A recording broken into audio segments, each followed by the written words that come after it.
अस्सलाम नाज़रीन, प्रोग्राम आज की बात के साथ मैं हूं इम्तियाज मीर। जो ये बीमारी है, ये जो वबा है, इसके ऊपर सियासत हो रही है, पॉलिटिकल पॉइंट्स स्कोरिंग हो रही है।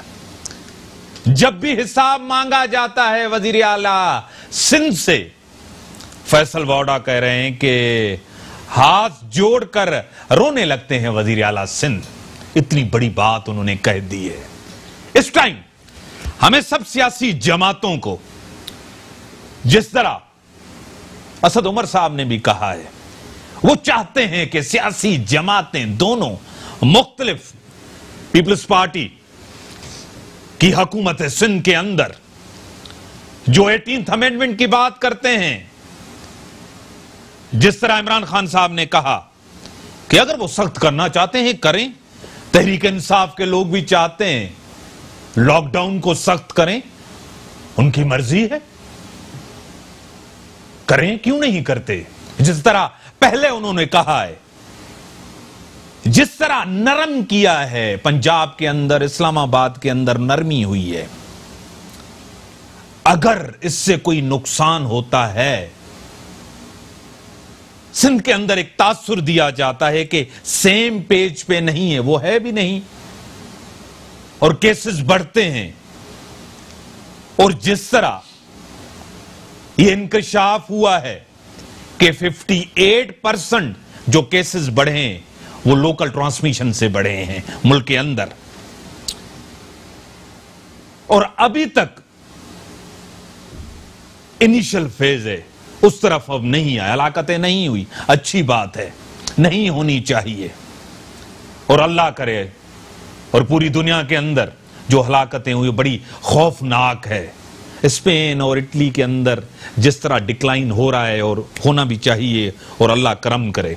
और मुल्क के अंदर राशन की तकसीम की जो बात की गई है, जितने अरब जो सुप्रीम कोर्ट ने कहा और सिंध गवर्नमेंट ने कहा कि इतने तो पैसे हमने रिलीज नहीं किए, और सीएम ने कहा है कि अगर कोई ऑडिट करवाना चाह रहा है तो चाहे उनको ऑडिट करवा ले, और जितने पैसे रिलीज किए गए हैं डिस्ट्रिक्ट को, उतना तो राशन तकसीम भी नहीं हुआ। राशन गया है, कैमरा नहीं पहुंचा जिस तरह।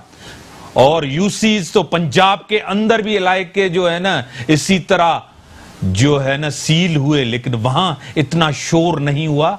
कराची के अंदर इतना क्यों शोर हुआ है, और कराची के अंदर इतना रिएक्शन क्यों है। एक तरफ तो मैशियत है, बार बार सीएम कह रहे हैं कि जान जो है बचाई जाए, लोग भूख से नहीं मरते। और जिस तरह ट्वीट किया फिरदौस आशिक अवान ने सीएम के ऊपर, वो भी आपके सामने। इसी के ऊपर अपने स्टूडियो में दावत दिया मोहतरम जनाब आदिल अहमद साहब, पीटीआई के एमपी हैं, बड़े वोकल हैं सर, मैं आपको वेलकम करता हूं अपने प्रोग्राम। उसी के साथ एंथनी नवीद साहब पीपीएमपी हैं सर, मैं आपको भी वेलकम करता हूं अपने प्रोग्राम में। ब्रिगेडियर रिटायर तारिक कादिर साहब तज्जिया निगार हैं, मैं उनको भी वेलकम करता हूं अपने प्रोग्राम में। ब्रेक का टाइम है, ब्रेक के बाद आते हैं इस कंफ्यूजन पे, लॉकडाउन के ऊपर, सियासी पॉइंट्स स्कोरिंग के ऊपर आएंगे और इस डिस्कशन को बढ़ाएंगे। ब्रेक का टाइम हो गया है और ये आजान की ब्रेक है, उसके बाद आते हैं इसके ऊपर डिस्कशंस करते हैं। वेलकम अदिल साहब, अचानक क्या हुआ कि आपके मिनिस्टर फैसल साहब, वाडा साहब आए, इतनी तनकीद, खामोश से, चुप थे, चल रहा था, सब कुछ अच्छा चल रहा था, तनकीद हो रही थी, सब कुछ हो रहा था, आपने सब कुछ किया, लॉकडाउन किया, हर चीज की माना, तस्लीम किया। अचानक उनको क्या हुआ ऐसी चीज कि एक टकराव की सूरत हाल, ऐसी बीमारी, ऐसी वबा, ऐसी आफत, क्या हुआ ऐसी चीज? बिस्मिल्लाहिर्रहमानिर्रहीम, बहुत शुक्रिया आपने अपने प्रोग्राम में इनवाइट किया। अच्छा, ये एक आपने शुरू में अपने इंट्रो में भी कहा, ये एक सिलसिला चलता हुआ आ रहा था पाकिस्तान पीपल्स पार्टी का, सिंध हुकूमत का, और आपने देखा होगा कि वफाकी वज़रा जो है वो उसको रिस्पांस नहीं कर रहे थे, और ना इस पे जो है वो कोई वफाक की तरफ से कोई आ रहा था वज़रा की तरफ से। लेकिन एक सर्टेन लिमिट होती है किसी चीज़ की। हमने देखा कि सिंध में जब ये शुरू हुआ तो शुरू दिन से इस पे जो है वो बड़ी भौंडी किस्म की सियासत की गई। फॉर एग्ज़ाम्पल मैं मिसालें उसकी दे देता हूँ कि जो एड अमाउंट था या जो एड की चीज़ें आई बाहर से, उस पे जो है वो बड़ी डर्टी पॉलिटिक्स की गई और इतनी गलत इमेज पाकिस्तान की गई कि जो फ़ॉरेन एड देने वाले लोग हैं, जैसे वो अली बाबा और जैक मा फाउंडेशन ने मास्क वगैरह और किट्स वगैरह भेजी थी, तो उनको अपनी क्लैरिफिकेशन करनी पड़ी कि ये जिस तरह से सिंध हुकूमत ने उसको पोलिटिसाइज किया उस पूरे सर वो लेटर आ गया था, वो पुरानी चीज़ हो गई थी अदिल साहब, उसके ऊपर एक लेटर भी आ गया था मेरे ख्याल से। मैं चीज़ें जो मैं एग्जांपल्स आपको दे रहा हूँ तो एक वन बाय वन एग्जांपल्स हो सकते हैं। फिर उसके साथ साथ ये जो वफाकी हुकूमत, और देखें लॉकडाउन पे सियासत हुई। लॉकडाउन की जो स्ट्रेटजी है ना, जो नेशनल पॉलिसी है या जो केपी और पंजाब में फॉलो हो रही है, वो पॉलिसी क्या है? और वो ये पॉलिसी है कि जिस इलाके में, जिस डिस्ट्रिक्ट में, जिस यूसी में या जिस स्पेसिफिक वार्ड में आपके पास केसेस ज़्यादा आ रहे हैं, आप उस एरिया को कॉर्डन ऑफ करें, उस एरिया को आप कम्प्लीटली लॉकडाउन करें। वहाँ पे फिर आपको वो एक छोटा वार्ड होगा तो आप वहाँ पे जो सर्विसेज हैं लोगों को वो भी पहुँचा सकते हैं। किसी को अगर राशन देना है वो भी दे सकते हैं। वो भी हुआ उधर, वो मैं आपको केपी और पंजाब का जो मॉडल बता रहा हूँ। और उधर आप टेस्टिंग फैसिलिटीज़ दें, उधर आप सारी डिसइंफेक्शन के जो प्रोसीजर्स हैं वो करें वहाँ पे, ताकि उस यूसी को वहाँ इस वायरस को उधर ही कंटेन किया जाए, वहाँ से वो स्प्रेड ना करे। ये मेरे ख्याल से ज़्यादा कामयाब स्ट्रेटजी रही है, जो केपी में भी हुई और पंजाब में भी यही उन्होंने फॉलो किया। और इसके साथ साथ जो आपके ज़्यादा बड़े इज्तिमात हैं, जैसे स्कूल्स हो गए, कॉलेजेस हो गए, शादी हॉल हो गए, कॉन्सर्ट्स हो गए, या आपके स्पोर्ट्स एक्टिविटीज़ हो गई, उसको आप बैन कर दें। और फिर लॉकडाउन जो है, कंप्लीट लॉकडाउन, वो इस तरह से आप पर्टिकुलर एरियाज़ में करें, जो केपी और उसने पंजाब ने किया। लेकिन हमें ये नज़र आया कि सिंध में स्कूल्स, कॉलेजेस, यूनिवर्सिटीज़, ये सब चीज़ें बंद हो गई, लेकिन प्रैक्टिकली वो लॉकडाउन आपको इम्प्लीमेंट होता हुआ नज़र नहीं आ रहा। आवाम 5 दिन घर बैठेगी, 10 दिन घर बैठेगी। इस वक्त सिंध में जो तादाद है लोगों की जो डेली वेजर्स हैं, वो कोई 70 लाख फैमिलीज़ ऐसी हैं कि जो रोज़ाना अगर वो ना कमाएँ तो वो उनका गुजारा ना हो। और फिर उनके लिए अगर आप पूरा कंप्लीट लॉकडाउन कर दें, सूबा या पूरे शहर कर दें, तो उनके लिए एक बहुत बड़ा चैलेंज जो है वो सामने आता है। और ख़ास तौर पर जब आप ऐलान करते हैं कि हम राशन देंगे लेकिन वो ऑन ग्राउंड लोगों को ना पहुंचे। देखें, फेडरल गवर्नमेंट ने एक बड़ा पैकेज अनाउंस किया जिसमें एहसास का जो हमारा इमरजेंसी कैश प्रोग्राम है वो उसके साथ उन्होंने किया। तो उसके साथ 12,000 फेडरल गवर्नमेंट दे रही है, पंजाब जो है वो आपके 5,000 पंजाब गवर्नमेंट एडिशनल अमाउंट दे रही है लोगों को उसी एहसास प्रोग्राम के साथ मिला के। और केपी गवर्नमेंट भी 4,000 रुपये एडिशनल जो है ना पर फैमिली वहाँ दे रही है। और जहाँ वो स्पेसिफिकली लॉकडाउन कर रहे हैं वहाँ वो राशन भी पहुँचा रहे हैं सबको। तो वो स्ट्रेटेजी जो है वो वहाँ लोगों के लिए काबिल अमल नजर आई, लोगों के लिए। क्राउड तो वहीं भी हो रहा है, रश तो वहीं भी लग रहा है। फिर आप आ जाएं, हम सिंध की सूरत हाल पे आ जाएं। आपने सियासत की जो बात की ना, तो इसमें बड़ी अजीब किस्म की जो है वो जो वज़रा हैं उनके बयानात है। ख़ास तौर पर मैं जो हमारी मोहतरमा हैं, बड़ी ऑनरेबल कुलीग हैं शैला रज़ा साहिबा, तो उनकी अगर आप ट्वीट्स पढ़ें तो उसमें इंसान की आंखें शर्मा जाती हैं किस किस्म की वो ट्वीट्स करती हैं। कल उन्होंने एक बड़ी अजीब सी ट्वीट की। मैंने फिर डीजी एहसास से पूछा भी कि कहीं पर जो है वो एहसास सेंटर पे बुलाया गया ख़वातीन को, वहाँ पे इमरान खान की कैसेट लगाई गई और ख़वातीन से कहा गया कि इस पे डांस करें। ये अजीब किस्म की उन्होंने वाहियात किस्म की ट्वीट। वैसे तो गवर्नर साहब भी गए हुए थे तो कहीं, वहाँ पूछा तो ये इमरान खान दे रहे हैं, वहीं बीबी का नाम लिया गया। ऐसी चीजें कहीं काफी हुई हैं आदिल साहब। फिर जैसे ये शुरू हुआ, एहसास प्रोग्राम शुरू हुआ, हमने पूरे सिंध में देखा कि देखें ये गवर्नमेंट ऑफ पाकिस्तान का पैसा है, टैक्स पेयर का पैसा है, ठीक है। वज़ीर आज़म साहब ने अगर कोई इनिशिएटिव लिया है, इतना बड़ा पैकेज अगर आवाम को दे रहे हैं, वो अपनी तस्वीर उस पर नहीं लगा रहे, वो अपनी तशहीर नहीं कर रहे। लेकिन पूरे सिंध में आप चले जाएं, स्कूलों पे, कॉलेजेस पे जो है वो लोकल लीडर्स की और बेनज़ीर भुट्टो की तस्वीरें, आसिफ जरदारी साहब की तस्वीरें, सीएम साहब की तस्वीरें लगाई जा रही। फिर हमने देखा कि उन स्टेशन पे, उन मराकज़ पे खड़े होके पीपल्स पार्टी की ख़वातीन जो है वो ख़वातीन से नारे लगवा रही हैं। फिर कहीं पे जो है वो इनके मर्द लीडर्स जो हैं वो भी नारे लगवा रहे हैं। फिर बैनर्स वहाँ पे लगाए जा रहे हैं। फिर वहाँ पे कुछ तस्वीरें ऐसी आएंगी, लोकल लीडर्स जो पीपल्स पार्टी के हैं वो उस एहसास के मरकज़ पे बैठे हुए कुर्सी पे और टांगे टेबल पे रखी हुई और ख़वातीन जो है वो नीचे बैठी हुई। ठीक है, तो इस किस्म के जब आपको मनाज़र, ऐसी चीजें नहीं होनी चाहिए, ऐसी चीजें नहीं होनी चाहिए। इस किस्म की जब सियासत होगी तो ऑब्वियसली फिर उसको ठीक करने के लिए किसी न किसी को जो है वो। नबी साहब, ऐसी सियासत नहीं होनी चाहिए इस टाइम। ये पॉलिटिकल पॉइंट्स स्कोरिंग हो रही है इस टाइम, दोनों पॉलिटिकल पार्टीज कर रही हैं जो नहीं होनी चाहिए। नबी साहब, पीटीआई ने मेरे ख्याल से नहीं की। मैं अभी कह रही हूं दोनों तरफ से हो रही है सर, अभी ट्वीट्स कर रही है। मैं आपको बता रहा हूं फिरदौस आशिक अमान ने जो ट्वीट की है, मैंने उनकी जो फैसल वाडा साहब ने कही, ऐसे अल्फाज फैसल वाडा साहब को कहना चाहिए था, जब हम हिसाब मांगते हैं तो वजीर आला सिंध हाथ जोड़कर रोने लगते हैं। ऐसी चीजें नहीं करनी चाहिए सर। आप कहेंगे नबी साहब, टेक ऑन, आप क्या कहेंगे इसके ऊपर? बहुत शुक्रिया मिर साहब। देखें, आइडियली होना तो ये चाहिए था कि दुनिया भर में ये वबा जो है इस वक्त फैली हुई है, और दुनिया के ताकतवर तरीन ममालिक भी जो हैं वो उससे नबरो आज़मा होने के लिए अपने तमाम तर सियासी इख्तलाफात को पसे पुश डालकर अपने जितने भी वसाइल हैं वो अपने अवाम की ज़िंदगियों को बचाने के लिए लगा रहे हैं।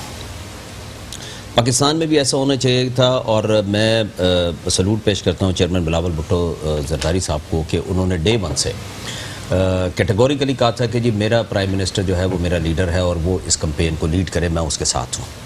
बिल्कुल कैटेगोरिकली उन्होंने कहा था। तो सीएम ने भी कहा, सीएम साहब कि आप जो कहेंगे पॉलिसी बनाएंगे, हम उसको फॉलो करेंगे, इसमें कोई दूसरी राय। लेकिन अभी आपको एतराज है कि नाम लॉकडाउन नहीं होना चाहिए, नहीं, लेकिन वो कह रहे हैं 18th अमेंडमेंट में आप सख्त करें, क्यों नहीं कर रहे? सिंध के अंदर आप सख्ती करें, कराची में सख्ती करें, क्यों नहीं कर रहे? बिल्कुल हम सख्ती करना चाहते हैं, इसलिए कि हम लोगों की जिंदगियों को बचाना चाहते हैं, हम लोगों की जिंदगियों को महफूज करना। ये नहीं करना चाहते, ये नहीं बचाना चाहते। अब मुझे बात करनी, हाँ, ठीक, मुझे बात करना चाहिए। देखिए, दो बातें हैं ना, दो चीजें। हाँ। एक पहले जो आपने इंट्रो में और अदील साहब से जो गुफ्तगी, मैं उसमें भी अर्ज करना चाहूंगा कि देखिए, आप अगर किसी भी हवाले से कोई वॉचडॉग चाहते हैं, कोई चेक चाहते हैं, तो इसमें कोई बुरी बात नहीं है। आपके जो यहाँ पर मुंतखब नुमाइंदे हैं वो ऑन ग्राउंड काम करें, और जो भी रिलीफ का काम सिंध गवर्नमेंट कर रही है, अगर कहीं पे वीकनेस है, कहीं पर बेहतरी की ज़रूरत है, तो आप करें उसमें, इसमें कोई बुरी बात नहीं है। लेकिन उन लोगों को जो आपकी हमेशा शर्मिंदगी का बायस बने हैं, चाहे वो मीडिया पर बूट लेके जाने का वाकया हो, चाहे अपनी तिक्का बोटी कहने का वाकया हो, ये दुनिया ने देखा है, वो हमेशा पीटीआई के लिए शर्मिंदगी का बायस हुए हैं। आप उनकी ड्यूटी लगा देते हैं कि मजीद अपने आप को शर्मिंदा करने के लिए। आप किसी सेंसिबल आदमी को भेजें कराची में, किसी समझदार को भेजें कि आप आए और सिंध गवर्नमेंट के साथ मिलकर काम करें, पीटीआई की बेइज्जती का सबब ना बने। इन्होंने माजी में भी पीटीआई के जो संजीदा किस्म के लोग हैं उनको शर्मिंदा करवाया अवाम में, क्या नहीं करवाया? क्या वजीर आजम ने उनको मीडिया पे जाने से नहीं रोका था जब वो बूट लेके चले गए? क्या तिक्का बोटी के बयान से लोग डिफेंसिव नहीं हुए थे पीटीआई के? तो इन लोगों का तो किरदार ये है। अगर सिंध गवर्नमेंट कहीं पर आप समझते हैं, देखिए जो काम करता है वहीं पर कमजोरी भी होती है, कहीं वीकनेस भी होती है, उसमें इंप्रूवमेंट हो सकती है, और आपका काम यह है अपोजिशन मुस्बत तनकीद करे, हम उसको वेलकम करेंगे, लेकिन लोगों को कंफ्यूज ना करें। आप अपनी कौम को कंफ्यूज कर रहे हैं, आप उनको डिस्ट्रैक्ट कर रहे हैं। हम जिंदगियां बचाने की बात कर रहे हैं और आप जो है वो पता नहीं किस तरफ। ब्रिगेडियर साहब, क्या वाकई कंफ्यूज हैं? हम कंफ्यूज कर रहे हैं? क्या वाकई सियासत हो रही है इस टाइम? दोनों पॉलिटिकल पार्टी सियासत कर रहे हैं, कौन जान बचा रहा है, कौन जान नहीं बचा रहा है? क्या आपको यही लग रहा है? मतलब जो इनके अपने ख्यालात हैं वो तो ज़रूर हैं, लेकिन बेसिक एक चीज़ है कि एक इशू है हमारे सामने है, एक थ्रेट है, ख़तरा है। उस ख़तरे को समझना और उसके बाद उसको हल करने का तरीक़ाकार के ऊपर एक राय बनाना। ख़तरा है कोरोना वायरस, उसका कोई मेडिकल हल आपके पास अभी तक नहीं आया, किसी भी मुल्क के पास नहीं आया। इसका मतलब है कि मेडिकली हम उसको हैंडल नहीं कर सके अभी तक।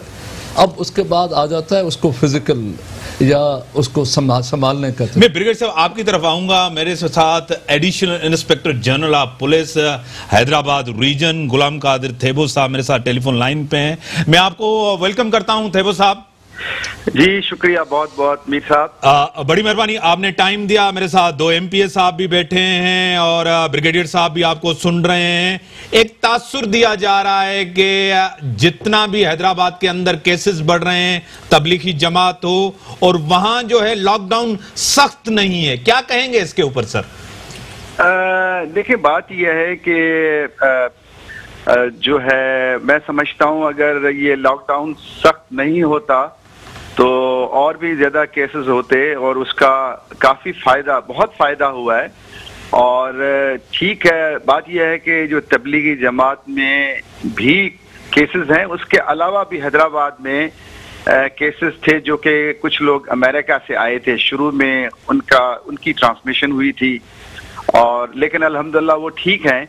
और उसके बाद जो मुख्तलिफ तबलीगी जमातें मुख्तलिफ इलाकों में गई, फिर आपको पता है कि हैदराबाद सेंटर है और मेन मरकज है, तो उस लिहाज से बहरहाल यहाँ पे उनकी जो है टेस्ट भी इधर सबसे पहले इनसे किए गए, तो जाहिर है उस वजह से यहाँ पे तादाद जो है वो आपको नजर आती है। 197 टोटल जो है हैदराबाद की है जो टेस्ट पॉजिटिव हुए हैं, तो उसमें ज्यादा जो है तबलीगी जमात के जो वहां पे थे, क्योंकि वो साथ रहते थे, तो उस हवाले से हुआ है। और अभी हैदराबाद में अभी तक जो है वो पूरी सिंध में 47 जो है डेथ्स हुई हैं, लेकिन उसमें जो हैदराबाद की हैं वो सिर्फ 3 हैं। तो उसमें भी एक जो है वो तबलीगी इज्तिमा में गया था, वापस आया, टन्नू मोहम्मद खान खादर, जिसकी डेथ हुई हैदराबाद में।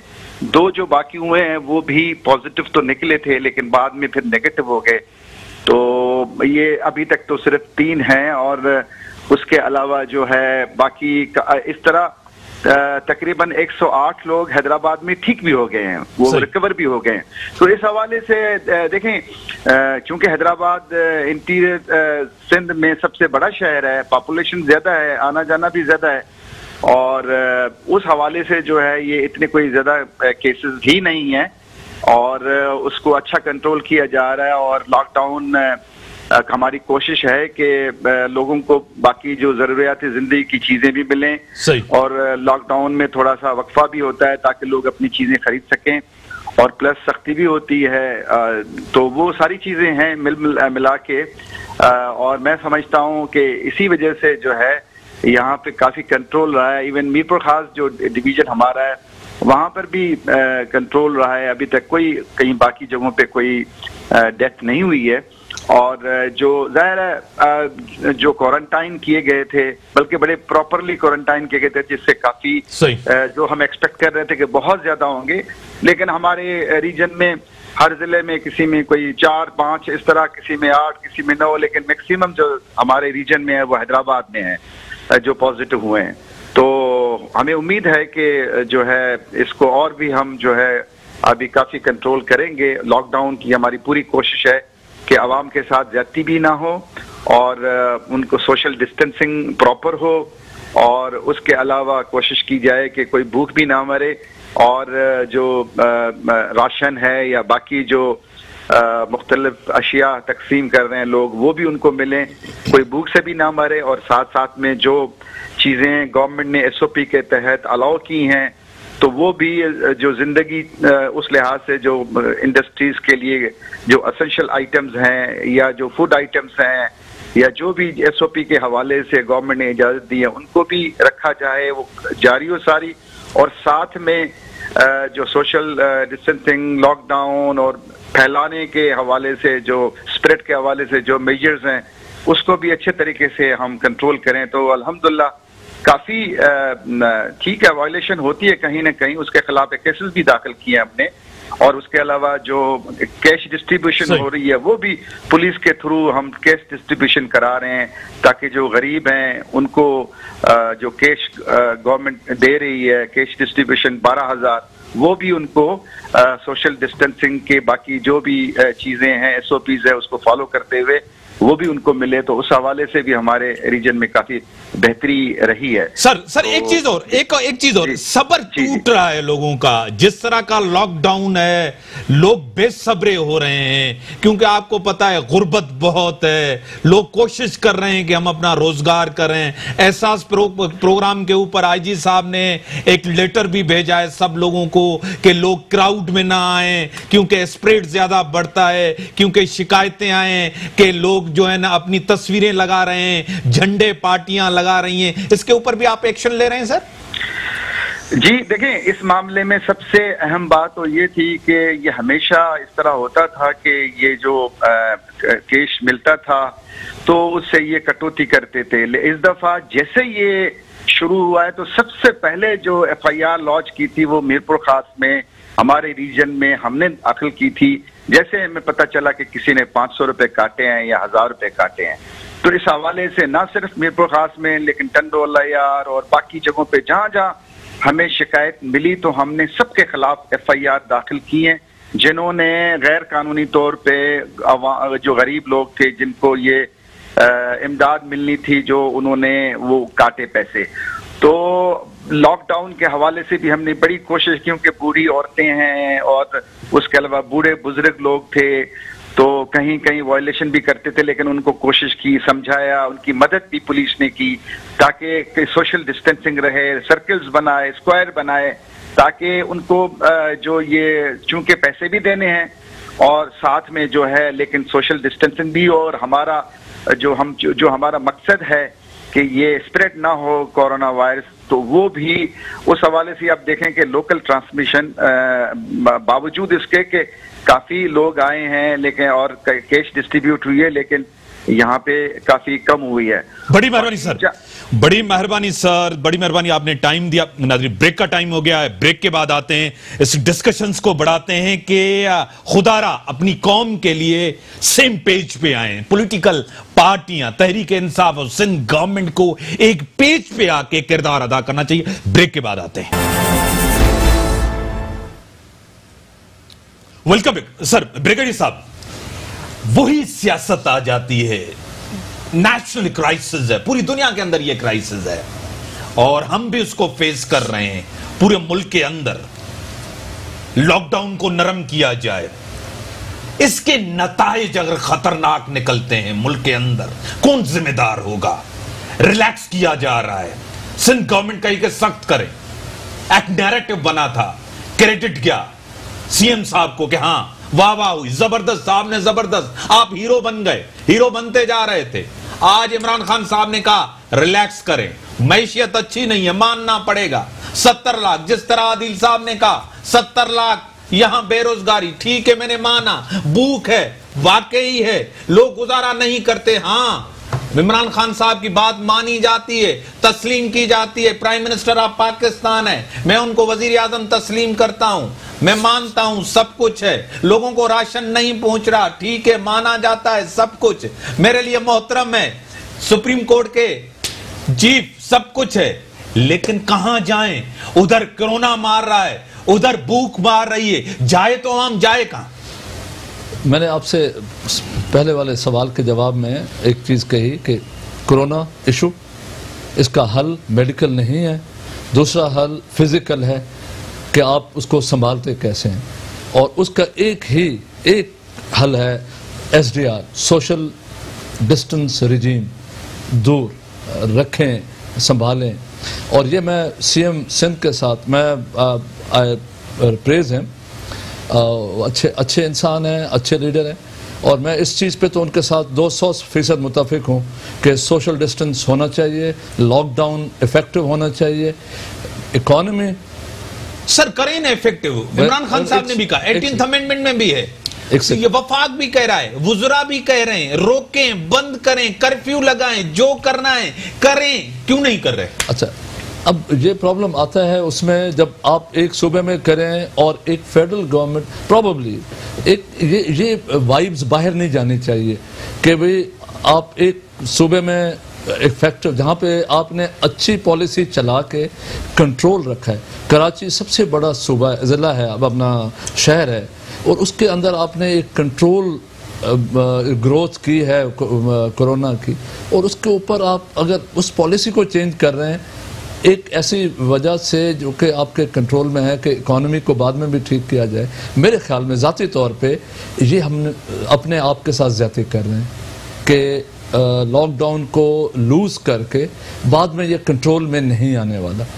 तो इसलिए मेरे अपने ख्याल में दोनों पार्टीज़ को, बाकी सारी पार्टीज़ को अभी तक personally I think prime minister को इस पे ऑल पार्टीज कॉन्फ्रेंस बुला के, जैसे उन्होंने शुरू में बात की थी, फिर वो एक बैड टेस्ट क्रिएट हुआ कि उठ के चले गए और सारे लीडर्स बैठे रहे और प्राइम मिनिस्टर चले गए। आई थिंक वो जिस तरह नेशनल एक्शन प्लान बना था और सारे 2-3 दिन बैठे थे, और तो ये एक इस तरह का नेशनल, ठीक है नबी साहब, पहले वाला मौकिफ वो आपका नहीं है। आज आपको पता है कि हमारी बात जो है ना उल्मा मानने के लिए भी तैयार नहीं है। आज आपको पता है कि बिजनेसमैन हमारी बात मानने के लिए तैयार नहीं है। आम लोग हमारे लिए बात मानने के लिए तैयार नहीं है। लोग आपसे सवाल करते हैं कि राशन किन किन को मिला, कहां मिला, कैसे मिला, किसने तकसीम किया, कहां गए, लोग सवाल करते हैं। पहले तो खान साहब भी कंफ्यूज से, जिस तरह आप कहते थे आपने लॉकडाउन किया, सख्त किया, आज तो ये भी कहते हैं जो फैसला करना है आप करें। 18th अमेंडमेंट है, सूबाई खुद मुख्तियारी, आप करें, क्यों नहीं करते आप? देखिए मीर साहब, एक तो हम जंग लड़ रहे हैं कोरोना वायरस से और दूसरी जंग लड़ रहे हैं रोना वायरस से, जो इस वक्त चंद वफाकी वुज़रा को हुआ है।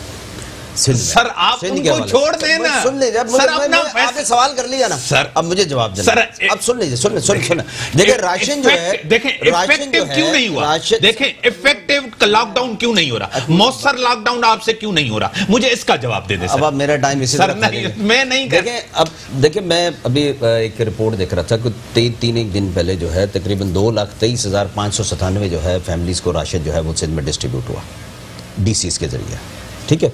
और जो मुखय्यर हजरात ने जो एक पोल बनाया गया जिसमें उसमें तकरीबन 3 लाख से ज़ायद जो है वो फैमिलीज को किया गया है। अच्छा, जहां तक ये बात है, ऑडिट करवाया जाए, अगर करवाया जाए आप चीजें देंगे? बिल्कुल करवाएं। किस दुकान से खरीदी, कहां से खरीदी, कैसे खरीदी, सब चीजें आपके पास हैं। आप अपनी तसल्ली कर लीजिएगा, ठीक है ना। सुप्रीम कोर्ट ने मांगे ना। अब इस कंफ्यूजन को क्रिएट किसने किया? मैंने 8 अरब रुपए खर्चा किया है आपने। हम नहीं कह रहे, जो कह रहे हैं जो कह रहे हैं, हम तो नहीं कह रहे ना। हम तो कह रहे हैं भाई क्रिस्टल क्लियर है, सब चीज पोर्टल पे मौजूद है। जो पैसा सिंध गवर्नमेंट ने रिलीज, कोई कह रहा है कि 1 अरब से ज्यादा हमने खर्चा किया है, कोई कह रहा है कि 12 अरब रुपए खर्चा है, कोई कह रहा है कि 2-2 करोड़ रुपए दिए। मीर साहब, जो भी हो वो जब रिपोर्ट पेश होगी सब हो जाएगा। अब हम यहाँ पे अपना टाइम क्यों जाया करें? आप मौका तो देना, जब आने थे सुप्रीम कोर्ट में वहां पे प्रेजेंट कर देंगे डॉक्यूमेंट्स। आपको इसमें परेशान होने की वाली कौन सी बात है? लेकिन बात यह है, देखिए दुनिया के अजीम लीडर, उसने एक बात कही थी कि सियासतदान जो है वो हमेशा जो है वो इलेक्शन की फिक्र करता है और लीडर जो है ना वो नस्लों की फिक्र करता है। ये तारीख इस बात की गवाह होगी कि इस वबा के दौर में पाकिस्तान की आइंदा नस्लों को बचाने के लिए किसने इकदाम किए थे और किसने सिर्फ इलेक्शन को फोकस करके अपने उस सारी कौम को जो एक पेज पे आ रही थी उसको डिस्ट्रैक्ट किया था। ये सर बताएगा सर कि ये फिक्र कर रहे हैं लोगों की जानों की और कह रहे हैं कि लोगों की जानें बचें, जिंदगियां बचें लोगों की, और लोगों को, और लोग भूख से नहीं मरते। सीएम साहब कह रहे हैं कि खुदारा आप अपने घरों में रहें और नरमी करेंगे तो लोग जो है ना मर जाएंगे। अभी भी खतरा सब कुछ है। पॉलिटिकल पॉइंट्स स्कोरिंग से बचें। अभी भी हम क्राइसिस से नहीं निकले। अभी भी वो चीज हमारे सामने है सर। देखें, ये क्राइसिस बहुत बड़ा क्राइसिस है। और जो पॉलिटिकल पॉइंट स्कोरिंग की बात, मैं पॉलिटिकल पॉइंट स्कोरिंग नहीं करूंगा, मैं आपको ग्राउंड की हकीकत बताऊंगा। सर आप एक हॉस्पिटल में गए थे, आपको याद होगा। मैं ज़मीनी हकायक आपको बताऊंगा कि जो मैं फेस कर रहा हूँ ज़मीन पे। तो मैं एक अवामी नुमाइंदा हूँ, मेरा एक हल्का है, मेरे हल्के के लोग के साथ मसाइल होते हैं, हम ऑन ग्राउंड जाते हैं, हम करें। पहली बात तो जो राशन की बात है, हाँ बिल्कुल 2-2.5 लाख राशन तकसीम हुआ होगा सिंध में, लेकिन एक सिंध रिलीफ के नाम से जो है एक फंड है, वो है एप्लीकेशन है, इनिशिएटिव, वो सिंध रिलीफ इनिशिएटिव, वो प्राइवेट किसी इदारे ने बना के सिंध गवर्नमेंट को दिया और उसके थ्रू वो राशन डिस्ट्रीब्यूट हो रहा है। उसमें सारे जो NGOs हैं, सारे जो सोशल इदारे हैं, वो उसके थ्रू जो है वो राशन डिस्ट्रीब्यूट कर रहे हैं। तो वो ऑब्वियसली कंपाइल होके 2-2.5 लाख 3 लाख जितना है वो बना है। अच्छा, और ऑन रिकॉर्ड मैं ये बता दूं कि उस इनिशिएटिव, वो जो सिंध रिलीफ इनिशिएटिव की एप्लीकेशन है, वो मैं खुद भी यूज़ कर रहा हूँ अपने हल्के में। यानी मैं जो राशन अपने हल्के में प्राइवेटली अरेंज करके डिस्ट्रीब्यूट कर रहा हूँ, वो मैं उसी एप्लीकेशन के थ्रू कर रहा हूँ। तो वो भी पूल्ड इन हो रहा है सिंध के, हमारे गवर्नमेंट के उसमें। तो वो एप्लीकेशन है जिसके ज़रिए हो। फिर हम ग्राउंड की अगर सिचुएशन की बात करें, मैं क्यों थोड़ा सा फ़िक्रमंद हूँ, थोड़ा नहीं काफ़ी ज़्यादा फ़िक्रमंद हूँ। मेरी कॉन्स्टिट्यूंसी में इस वक्त कोरोना के बहुत ज़्यादा केसेस हैं, लेकिन वो रिपोर्ट नहीं हो रहे। अगर जब मैं डिस्ट्रिक्ट एडमिनिस्ट्रेशन से पूछूं, यानी कि केसेस हैं, रिपोर्ट नहीं, बहुत ज़्यादा केसेस, टेस्टिंग नहीं हो रही। किसी किस्म की टेस्टिंग नहीं हो रही कराची जैसे शहर में, टेस्टिंग हो ही नहीं रही किसी किस्म की। ये तो बड़ी अलार्मिंग सिचुएशन है। मैं आपको ऑन ग्राउंड बताता हूँ, हमारे एक बहुत करीबी, हमारे बुजुर्ग, बहुत ज़बरदस्त हमारे साथी थे पार्टी के, उनको जो है वो इस तरह की सिम्टम्स हुई और वो 8-10 दिन से बीमार थे। उनको मैंने डिस्ट्रिक्ट एडमिनिस्ट्रेशन के डॉक्टर से उनको चेकअप करवाने के लिए कहा, उन्होंने उसका टेस्ट नहीं किया, उन्होंने कहा इसको कुछ नहीं है। उनकी तबीयत ज़्यादा बिगड़ी, वो फ़ोन किया उन्होंने, मैंने उनको इंडस हॉस्पिटल भेजा। इंडस हॉस्पिटल में गए तो वहाँ इमरजेंसी में पेशेंट्स को देख ही नहीं रहे थे। ये मैं आपको वो सिचुएशन बता रहा हूँ जिससे हम खुद गुजरे। मैंने वहाँ के जो हमारे लोकल MP हैं राजा अजहर साहब, उनको फ़ोन करके उनके स्टाफ को बुलवाया, उन्होंने जाके इंडस के स्टाफ से बात की, फिर जाके उनको जब चेक किया उन्होंने कहा इनको सिम्टम्स सारी कोरोना की हैं, बट हमारे पास ना बेड है ना टेस्टिंग किट है। उन्होंने कहा इनको ले जाएं SIUT। हमने वहाँ से उनको SIUT लेके गए, SIUT जाके पता चला कि रात को वो टेस्टिंग करते ही नहीं है। यानी कराची जैसे शहर में जहाँ सिर्फ चंद अस्पतालों को ये टेस्टिंग की वो दी गई है, वो रात में टेस्टिंग ही नहीं कर रहा, वो कह रहे कल सुबह आए। जब वो वापस आए और कल सुबह दोबारा उनको जब लेके जा रहे थे, तबीयत ज़्यादा बिगड़ी तो उनके इंतकाल रास्ते में हो गया।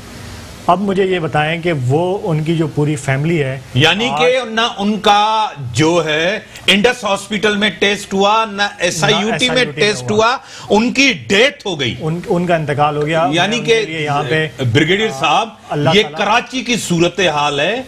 कई पेशेंट ऐसे हैं कराची के अंदर जिनका ना टेस्ट, उनकी डेथ हो। मैं इससे आगे आपको बता रहा हूँ। अल्लाह ताला, मैं दुआ करूँगा अल्लाह ताला उनकी मग़फ़िरत फरमाए, उनके दर्जात को बुलंद करे, उनकी फैमिली जो है उनको सब्र दे। उनकी फैमिली के जितने लोग उनसे कांटेक्ट में हैं, मैं आज तीसरा चौथा दिन है, मैं डिस्ट्रिक्ट एडमिनिस्ट्रेशन से कह रहा हूँ इनके टेस्ट करवा दें, नहीं हुए उनके टेस्ट। एक और उसी UC में हमारे एक पुलिस वाले को हुआ कोरोना और उनका टेस्ट, उनको तो फौरी तौर पे एक्सपो सेंटर शिफ्ट किया, उनकी फैमिली के टेस्ट हुए, उनकी फैमिली में 8 लोगों को निकला, यानी 8 पीपल इन हिज फैमिली जो है वो आइडेंटिफाई, उनको घर में क्वारंटीन किया। उसी विसिनिटी में कल सुबह एक खातून की डेथ हुई, उनकी भी कोरोना से हुई, उनका जनाजा भी हुआ, उनकी कोई किसी किस्म की सोशल डिस्टेंसिंग नहीं, कोई वो नहीं। सर आखिरी मेरे पास 10 सेकंड है। मैं यहाँ पे कोई डिस्ट्रिक्ट एडमिनिस्ट्रेशन को या पुलिस को वो नहीं करूँगा, उनकी कोई गलती नहीं है इसमें, वो अपनी कोशिश कर रहे हैं, बट जो उनको रिसोर्सेज, जो चीज़ें चाहिए, आज सुबह एक और डेथ हुई है और आज हमने एक हमारे और वर्कर हैं उनका हमने टेस्ट करवाया है, आज तीसरा दिन है, उसका रिजल्ट नहीं आया इंडस से।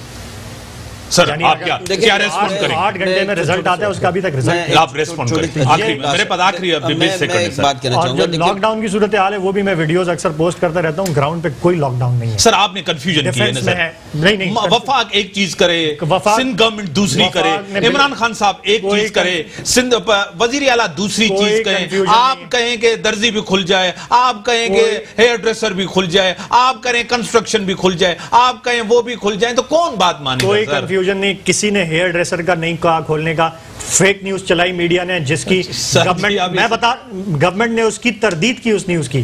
किसी किस्म के हेयर कंस्ट्रक्शन वाले आ जाएं। हबीब वनस्पति रखिए आपके दिल को महफूज और कोलेस्ट्रॉल से पाक। ये है इतना दानेदार जो बनाए हर खाना जायकेदार, बेधड़क जीने वालों के लिए। क्यों ये सर बड़ी मेहरबानी सर, मेरे पास लिमिटेड टाइम। एक आखिरी बात मीडिया ने गलत खबर चलाई जिसकी वजह से ये कंफ्यूजन फैसल ईदी साहब ने कल भी आकर मीडिया पे क्लियर किया है कि हम एक कंपैरिजन, एक रिपोर्ट बना रहे थे जो पिछले साल और इस साल जो मार्च अप्रैल के महीनों में जो डेथ हुई है उसको लीक किया गया है और PTI के जिम्मेदारों ने लीक करके मिसअंडरस्टैंडिंग क्रिएट की है। बड़ी मेहरबानी। एक और बात कह दूं कि इनकी कॉन्स्टिट्यूएंसी में अभी आपके सामने मैं बैठे हुए बात कर रहा हूं, इनके पड़ोस में बड़ी मेहरबानी सर, अगले प्रोग्राम जारी करें सर, बड़ी मेहरबानी। इसी के साथ दीजिए अल्लाह हाफिज, हम सब एक साथ हों इस मुल्क और कौम के लिए, इसी के साथ दीजिए इजाजत, अल्लाह हाफिज।